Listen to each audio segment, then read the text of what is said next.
In Louisville, Kentucky tonight, protesters calling for justice for Breonna Taylor after a grand jury chose not to charge any officers with her death. Instead, one officer involved in Taylor's killing, former Detective Hankison, was indicted on wanton endangerment charges for the gunshots that went into other apartments that night. The Kentucky Attorney General saying the other two officers were justified in the shooting. According to Kentucky law, the use of force by Mattingly and Cosgrove was justified to protect themselves. This justification bars us from pursuing criminal charges in Miss Breonna Taylor's death. Justice is not often easy. It does not fit the mold of public opinion, and it does not conform to shifting standards. NBC News correspondent Cal Perry joining me now from Louisville, Kentucky. Cal, we know there's a curfew there tonight. What's happening right now, and how are folks in Louisville reacting to this announcement? People are upset. I think people were surprised, although they were expecting that. I know that's contradictory, but people were shocked for the sort of first hour as news filtered out. Now, you can see crowds are still gathering here in the park behind me. We have seen some standoffs with police. We've seen a handful of people arrested. Nothing major as of yet. Protests seemingly still safe, still not violent, the protests. There is, of course, that concern that they will become violent. As you can see, everything is boarded up behind me. What's happened? Something happened? There's a large line of police. Just as I said, that protests were not violent yet. You can see police are actually moving in on a group of protesters at the end of that street. We've seen this group moving around, Allison.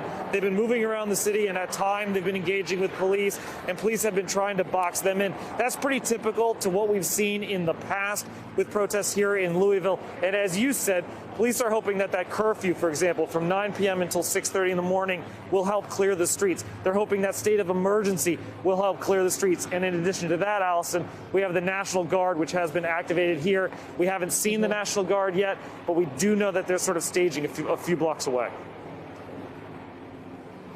Cal, Breonna Taylor's family wanted those officers to be charged with second-degree manslaughter at a minimum. This doesn't even come close to that.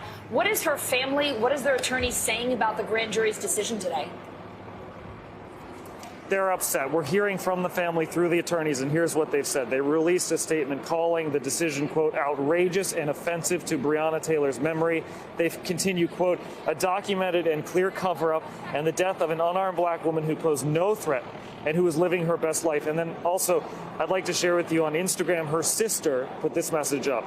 Sister, you were failed by a system you worked hard for, and I'm so sorry. I love you so much.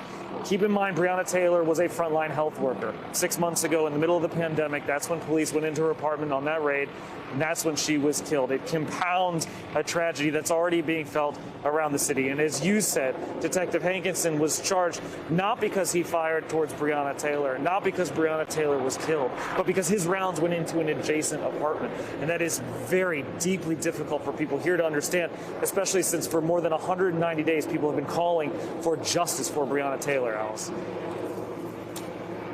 Cal, what's next for him? Do we know? We don't. I mean, we heard the Attorney General say now it is his job to go forward with those charges for Detective Hankison. Each of those charges comes up to 5 years in prison. You would assume that there is going to be some kind of trial, though there could, of course, be a plea agreement. Now, Detective Hankison has already been relieved of his duty, though the other two police officers are still working for the Louisville Police Department. All right, Cal Perry in Louisville, Kentucky tonight. Thanks so much, Cal. Thanks, House.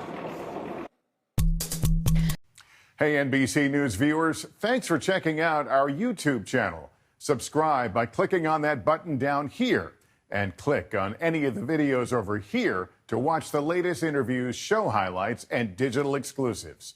Thanks for watching.